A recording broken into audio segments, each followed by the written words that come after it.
Hello everyone and welcome to the TradCast, the podcast that connects traditional archery enthusiasts. Today is episode number 25, and on today's show, I'll be sharing 7 reasons why I'm choosing to hunt off the ground as opposed to tree stands. Let's get right in to today's show.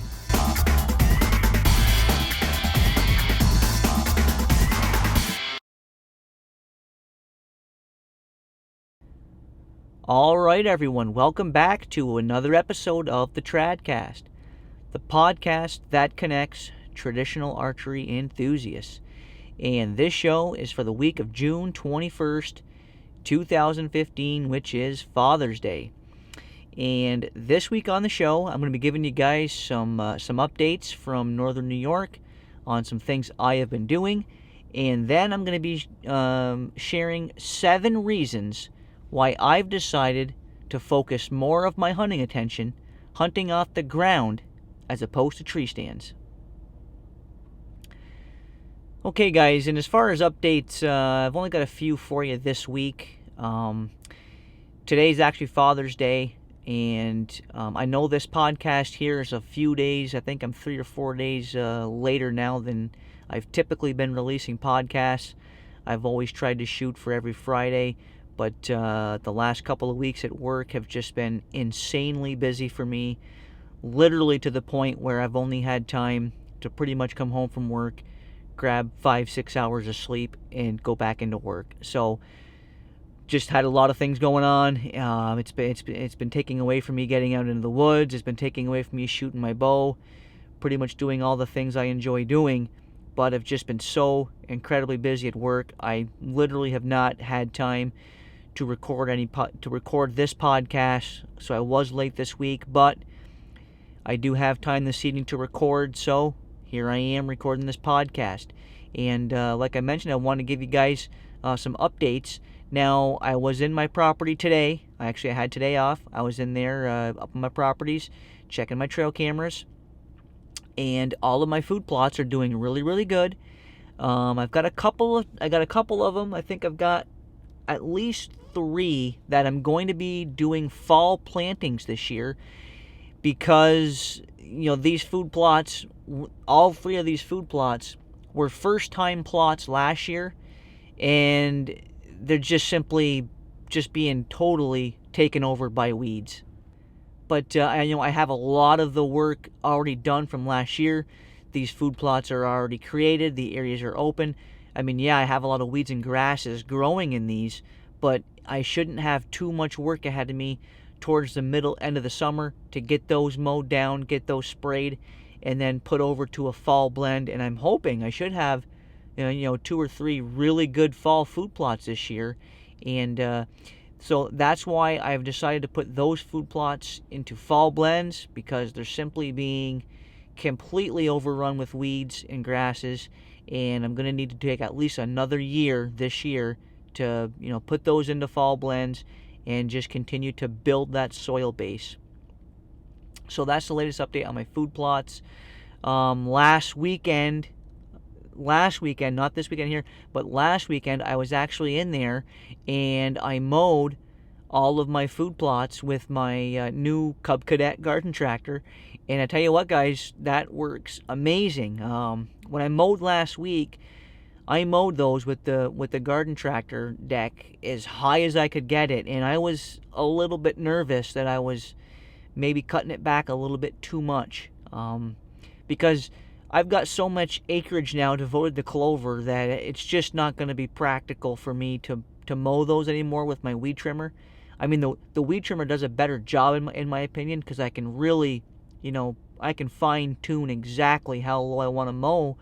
But the problem is I've got so much acreage now devoted to clover that it would take me like a whole weekend non-stop, daylight to dark, to get those mowed, and I just don't, have that much time this year. And so I picked up this garden tractor to mow, and it does a great job. I was a little bit nervous that I was maybe cutting it back a little bit too close, But I was in there today checking up on my food plots, and they all look awesome. I mean, yeah, the clover is short, but it's coming back in very, very lush, very thick. The weeds are really, really knocked back. So I'm very happy with how my Cub Cadet garden tractor is working for mowing my clover plots. If that's something that you guys want to try on yours, I would just recommend whatever you use. Make sure you're mowing with that mower deck as high as it'll go, because you don't want to mow them too close. That can certainly hurt your clover food plots. So I wanted to give you guys a quick update on that. And like I said, I checked all my trail cameras today too, and I've got deer activity seems to be picking up on my properties the last couple of weeks. I've got, it's hard for me to tell exactly how many different bucks I've got, but I would say I've got to have at least, between both properties, maybe 6 to 8 different bucks on camera already this year. So I'm very optimistic about that. I've got one buck that I got a couple of pictures of in one of my plots just recently, who's looks like he's going to have a pretty decent little rack on him. Looks to be a 2.5-year-old deer. From looking at his rack now, I'm going to guess he might end up being maybe a 6-pointer. I mean, who knows? But certainly looks like he has a lot of potential. I'm going to have to see some more pictures of him, throughout the summer to see if it's going to be a target buck for me this year with my longbow. I wouldn't rule it out from what I've seen so far. I think, with my longbow, I'm probably going to target, 2.5-year-old bucks here in New York, because it's just so difficult to get on a mature buck. And I'll, if you guys want to see some photos of that buck, you can go over to the Vantage Point Outdoors Facebook page. I'm going to have some photos of him on there, or you can check out this week's What's on My Trail Cameras video that I'll be posting a little bit later on in the week. I've got the first 2 videos already up on the YouTube channel. The previous 2 weeks I did those videos, so if you guys want to start following along every week with all the different deer and bears and turkeys and what have you that come through my properties, I'm trying to do a What's on My Trail Cameras video every week. It's something I enjoy doing, and hopefully you guys will enjoy seeing what deer are coming through my property. So if you guys want to see that buck and some other bucks and some does and fawns that have been coming through my properties, head on over to our YouTube channel, and you can watch those videos. And I'll be posting a link to all of our social media pages, Facebook, Twitter, YouTube, in the show notes. So I wanted to give you guys an update on that.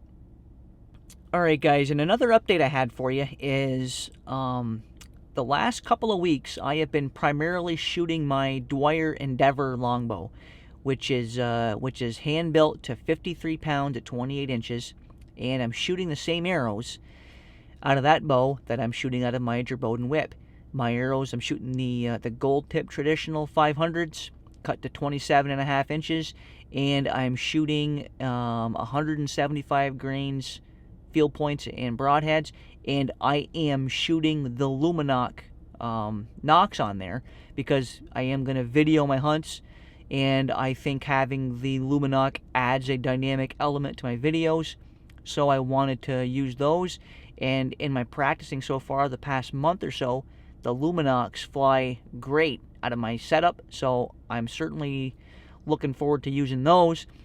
But I've noticed the last couple of weeks that when I was shooting, not every shot, but every now and then when I would shoot, my arrow would be kicking a little bit, my fletching would be kicking a little bit left, not by a lot, but just a tad. And I said, what, I'm gonna just experiment with just adding a little bit of tip weight. And I was looking for ways to do that. I was online Googling different ways to do that. And because I'm still not, all that seasoned in all this, traditional gear, I'm still trying to, figure it all out. And I was on Three Rivers Archery this past week, and I noticed that they sell some little brass washers that are 5 grains. You can get a bag. I think I got one bag. I think you get 10 in a bag, or I think you can even order, depending on how many you want. I ordered 10, just to see how they work. And I think I paid like $4 for the bag, so it was a pretty good deal. So I just got those a couple of days ago, and I threw 2 of them on my arrow with my field point. So basically that bumped up my 175 grain field point up to 185 grain field point by adding 2 5-grain brass washers in behind the arrow point. And I tell you what, just making that 10 grain change in my tip weight, it has my arrows flying more consistent, better. I shot the last couple of days. I shot today quite a bit because I was off. And so far in my early testing of that, it seems to be helping my arrow flight quite a bit just by simply adding 10 more grains of weight. So I just kind of wanted to give you guys an update on that. If you're having a little bit of issues with your arrow flight, maybe you want to experiment with, just adding adding a few grams to your setup. And those brass washers that I found on Three Rivers Archery are working really, really good, and it's an awesome way to really fine tune your tip weight. So I just wanted to give you guys a quick update on my experience with that. So I wanted to give you guys an update on that too. Alright guys, and now I want to jump into the meat and potatoes of this week's show, and that is I'm going to go over 7 reasons why I am making the decision to do the vast majority of my hunting from here on out from the ground at eye level as opposed to hunting in tree stands. Now I'm going to start right off with a disclaimer. I'm not saying that I'm going to go 100% exclusively to the ground, but I do plan on hunting off the ground, a lot more and much more than I do from tree stands from here on out, which is something I've never done before except for last year. I hunted a lot last year off the ground and was very surprised at, how many close encounters I had with deer, and, was able to get inside a very, very close range, even with snow on the ground, even with some crunchy snow and some less than ideal conditions. Just taking your time, still hunting, using your binoculars, I was able to get in pretty close on several deer last year, and certainly could have filled every tag that I had last fall here in New York. But I passed all the deer because I was looking for a 3.5-year-old buck or older. Just never simply came across one. But I passed up several shot opportunities at does, and I passed up several close shot opportunities at younger bucks. So, and I was thinking here recently, I was thinking about some of the advantages that hunting off the ground offers you, and I was putting together a little list, and I said, you know what, I'm going to do a podcast on this, and I've come up with, there's more than this, but I've come up with 7 really key advantages that I think a person has hunting off the ground as opposed to being tied to a tree stand, and I wanted to go over those with you guys tonight here on this podcast. Okay, and the first reason I wanted to cover is mobility. Now, it just kind of goes right hand in hand. There simply is no better way to hunt mobily than hunting off the ground with no tree stand. When you think about it, when you're hunting off the ground, you can literally, walk into an area, evaluate whether or not you think this area has good hunting sign, if it's a good bedding area or a good staging area or a good transition area, a place that you want to hunt. You can literally walk in there, make that evaluation, determine if there's enough sign there that warrants a hunt or two, and you can either decide to hunt, stick around, and see what happens and start hunting, or you can simply move to another location and continue to do that until you find the spot where you need to be hunting. And you simply cannot do that with any tree stand system. I don't care how light it is, how mobile you think it is. There's no way that you can be as mobile with a tree stand as you can be hunting off your own 2 feet. Because when you're carrying that tree stand, whether it be a climber or a strap-on stand and some sticks or even a tree saddle, what have you, when you invest the time and the energy to get that into that location, you almost feel compelled to, at least give this spot a try. So you'll take the time to set that all up, and I know I've never went into a hunting area to hunt and, brought in a tree stand and, gave that spot any less than at least a couple, 2-3 hours. So there's 2 or 3 hours that you are investing into this location that might not even be worth your time and might not be as good as an area, a quarter mile away or a half mile away that you could have already found if you were being much more mobile by hunting on your feet and not feeling compelled to be tied down to any one particular area because you've invested so much time and energy and effort getting this tree stand system into the woods. So, and when you think about it, most big bucks are killed. You always hear the stories. I got this buck, my first time hunting this tree this year, or my first time into this area. I got this opportunity. And there's no way to continue to hunt new areas, fresh areas, and just be mobile than by simply hunting off your feet where you have no investment to any particular spot. If you get there and it doesn't have the sign you're looking for, or if there's already a tree stand there from another hunter, or whatever the case may be, you can simply pick up your bow or your gun or whatever and just simply keep on walking. And it's not always as easy as that when you've got a 10, 15, 20 pound tree stand system on your back and you're going into these remote areas. So from a mobility standpoint, in my opinion, there's no question that hunting off the ground is the most mobile way to hunt. And I really, can't see where anybody would have much of an argument against that. So, mobility is a humongous factor and a humongous advantage when you're hunting on the ground. Okay, and the second reason why I've decided to hunt more off the ground is simply the fact that I feel you can hunt more bucks when you hunt off the ground. Now, why do I say this? Well, it kind of plays into the first reason, which is mobility. And when you think about it, and I'm as guilty of this as anybody has ever been, pretty much my whole hunting career, up until this point, I've always kind of tied myself down to a couple of 2 or 3 different properties. And when you think about it, you're only hunting the bucks that call those particular properties home, whether it be 50 acres or 500 acres. You're hunting the bucks that encompass that acreage. I know during the rut, you get the occasional buck that comes through during the rut that, is not from the area, and you may possibly get an opportunity at a buck you've never seen before that's coming through. But the days over the course of a year where a transient buck is coming through a property are very, very slim. Less than 5% of the days do you have new deer that have never stepped foot there coming through.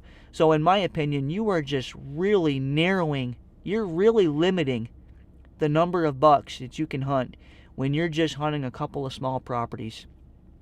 And that's all you ever hunt. Yeah, it might be, private ground, you might have total control there, and, it might be the ideal scenario, but you're still, at the end of the day, you're limited to the bucks and to the deer that call that property home. And if there is not a target buck that lives on that property, you're going to have a hard time, seeing one, let alone killing one.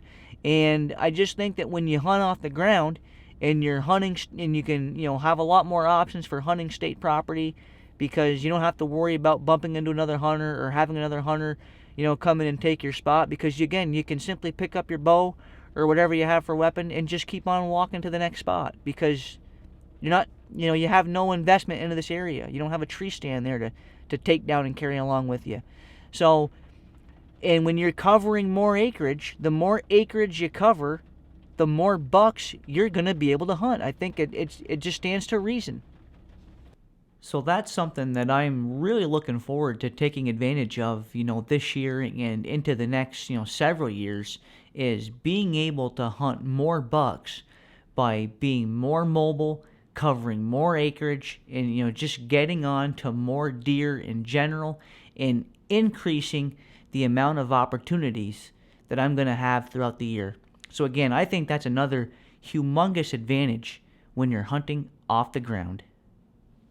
And the third reason that I wanted to cover is simply having an increased element of surprise when you're hunting. And again, it all ties back to what we talked about before. When when you talk to a lot of the guys that are consistently killing good deer, one of their biggest attributes that they claim a lot of their success on is the fact that they that element of surprise the first time in, or the first time hunting this particular spot. And again, how do you increase that any more than hunting off the ground, where you can literally hunt different locations pretty much every time in the field? And again, you don't have to worry about setting up a tree stand, making noise doing that, making noise tearing it down. You can just literally hunt different locations every day. You can hunt different locations throughout the day. You can go to one spot, you can tuck in behind a tree or whatever you want to do, build a little natural ground blind. You can spend an hour there. If you're not having action or you see action somewhere else, you can simply pick up your bow, still hunt real quietly through the woods, get to that location, set up there, see what happens. And you can just keep bouncing around and just keep on increasing that element of surprise. And again, I found even last year, the one season focusing on this more, I had a lot of close encounters with deer. And these are places that I have never hunted before, because it's either too thick to put a tree stand, or it's too thick and too nasty to even get a tree stand back in there. And again, how do you increase the element of surprise any more than changing up your hunting location each day, or even multiple times throughout the day? So I think increasing that element of surprise is another big advantage for hunting off the ground. Okay, and the fourth reason why I want to hunt off the ground more is increased hunting comfort. And this is something that I really wasn't expecting to have. But I noticed last year, especially when the temperatures got colder throughout the season, is I found I was just so much more comfortable because I was still hunting. I was moving around more. I wasn't just sitting in one stand for 4, 5, 6 hours, and just freezing and getting uncomfortable. And anybody who spent any amount of time in the deer woods knows nothing is going to drive you out of the deer woods quicker than getting cold and getting uncomfortable. If you're comfortable, you're probably going to spend more time in the woods hunting. If you're spending more time in the woods hunting, you're probably going to be more successful. So I think, an increased comfort level is another big advantage, because again, you can, if you're at one location, say you're kneeling up against a tree for 45 minutes to an hour, you can get up, you can still hunt 25, 30, 50 yards to another tree along that same runway, and it gets you an opportunity to stretch your legs a little bit, to get yourself warmed up a little bit, and it helps keep you in the woods longer. It's going to help keep you out there and help increase your opportunities by being more comfortable. So I think the comfort level is another often overlooked advantage from hunting on the ground. Is you're not stuck 3, 4, 5 hours on this little 15 by 20 platform. You have room to move around a little bit if you want. And the biggest thing for me that I found last year was if I started to get cold, I would simply still hunt for 5-10 minutes, just poke through the woods, maybe follow a runway, or follow a transition line, just use my binoculars. And after moving for 5-10 minutes, I had regathered some body heat, and I was comfortable again for another hour or two. So hunting comfort is, in my opinion, another big advantage when you're hunting on the ground. And the fifth topic that I wanted to go over is hunting the wind more effectively. And some of you might be a little bit taken off by that, but when you stop and think about it, how can you be any more efficient at hunting the wind appropriately than when you're hunting on the ground? Because if you're into a particular area and if the wind shifts, again, you can simply get up and move to the other side of the runway if you're watching a runway, or if you're watching a scrape. You can be, 25, 30 yards off that scrape, tucked into some thick brush. If the wind switches and now it's blowing from you towards the scrape, you can simply adjust if you need to. So you have infinite ability to always adjust to the changing weather conditions. I mean, I can't even count how many times I've been on stand before, and the weatherman is calling for a west wind, and it's a west wind all day long, and you go get in your tree stand, and a half an hour after you're there, it switches to an east wind or to a northeast wind, and it happens all the time. And who wants to go through the effort of tearing down a tree stand and moving it 50, 60 yards to get set up on the correct side of the wind now for that sign again? It's a lot easier if you can just pick up your bow and quietly still hunt over to a new ambush location. So, I think being able to constantly move around and shift your position to ever-changing weather conditions and ever-changing wind conditions is, another humongous advantage for being mobile and for hunting on the ground. I mean, you can hunt the same sign on pretty much any wind, whereas to do that with a tree stand, you have to either move that tree stand every day or according to the wind, or you have to have literally 4 different tree stands run the same sign. And, I don't know about you, but I don't really want to do that when I can just go in to that spot. And if it's a west wind, say I'm watching a runway and I have a west wind, I can get on the appropriate side of that runway on the day I'm there. And if I go back into that spot to hunt that runway again a week or two later, and now it's a north wind or it's a west wind, I can still hunt that runway, I can still hunt that sign. I just simply have to pick out an ambush location on the other side of the runway. So, hunting the wind more effectively is, again, I think another really big, often overlooked advantage when you're mobile and have the freedom from hunting off the ground. And the sixth topic that I wanted to cover on this is decreased impact on your hunts by other hunters. And this is pretty much going to primarily focus on public land where you can't control other hunter access. But again, say you're hunting a piece of public land and you invest an hour and a half getting way back into the woods, way back into the spot you want to hunt.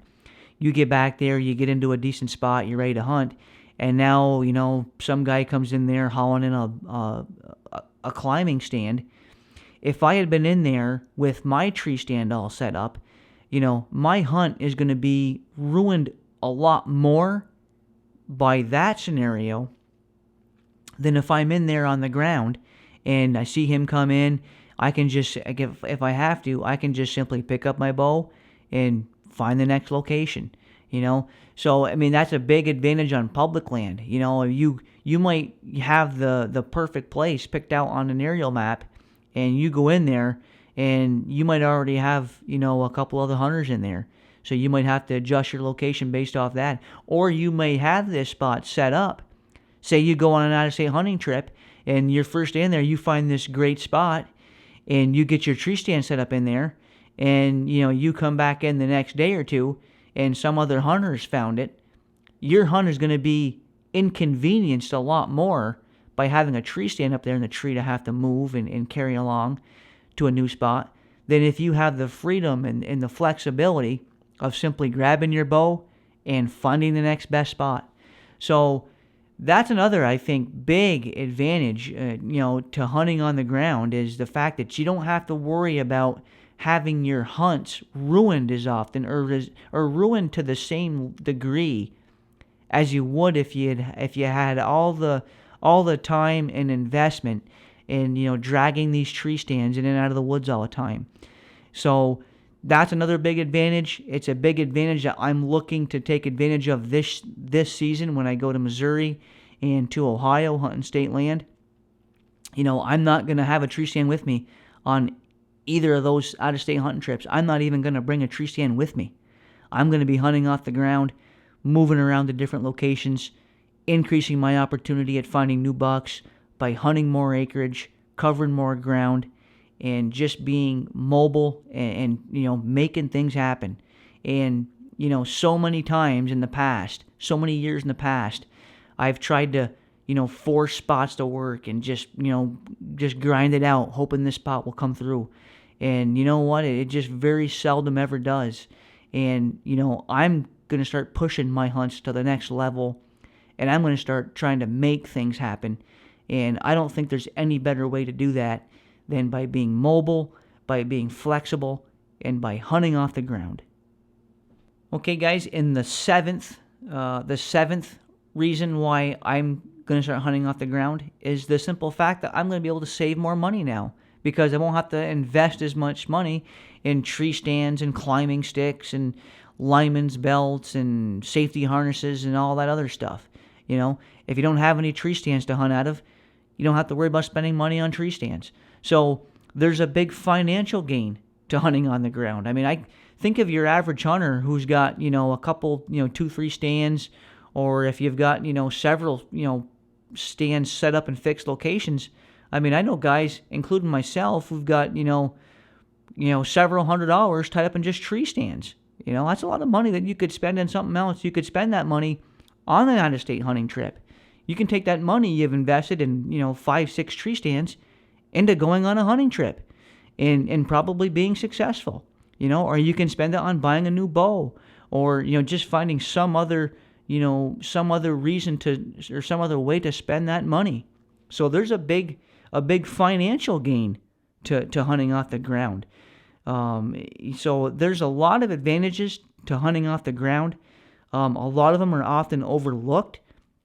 I know hunting on the ground it's certainly not a mainstream thing by any stretch of the imagination. And I'm not and the reason why I'm making this podcast, it isn't to condemn tree stand hunting. I mean, I am going to continue hunting out of tree stands under very select situations, which is primarily going to be limited to my own properties where I've got, confirmed trail camera data, which tells me, hey, I've got deer coming through this location pretty much every day at this time. Then yes, I'm probably going to still hunt in tree stands in those areas where I've got food plots, or I've got travel corridors cut out, where I've got, specific places where I know that deer travel through very frequently. Yes, I'm going to hunt out of tree stands in those locations. But when I'm hunting new spots, when I'm hunting state land, when I'm, hunting new properties, I plan on venturing out on foot a lot more and increasing my opportunity by finding new deer, finding new bucks, and finding more opportunity by simply covering more ground. So I hope you guys found this podcast informative, and maybe this helped you. Maybe it helped enlighten you to, maybe there are some more advantages to hunting off the ground than maybe you thought about before. And I've only got one last reminder for everybody. If you enjoy this podcast, if you enjoy what we're doing here, I would really appreciate it if you could jump on over to iTunes, leave us a quick review. It's a great way for us to not only get this podcast out to more people, but it's also going to be a great way for me to continue to bring on great guests, such as some of the past guest interviews that we've already had on the show. And an update on that, of course, with my work schedule, I haven't been able to coordinate any guest interviews. I am still in discussion with a few other people who I think would be great guest interviews for the show. I'm hoping to get those lined up once my work schedule kind of quiets back down and gets back to normal. But until then, I'm probably going to be doing more of these solo podcasts until that time. And again, I want to thank everybody who took the time to tune into this week's show. I'm going to see you next week right here on an all-new episode of the TradCast.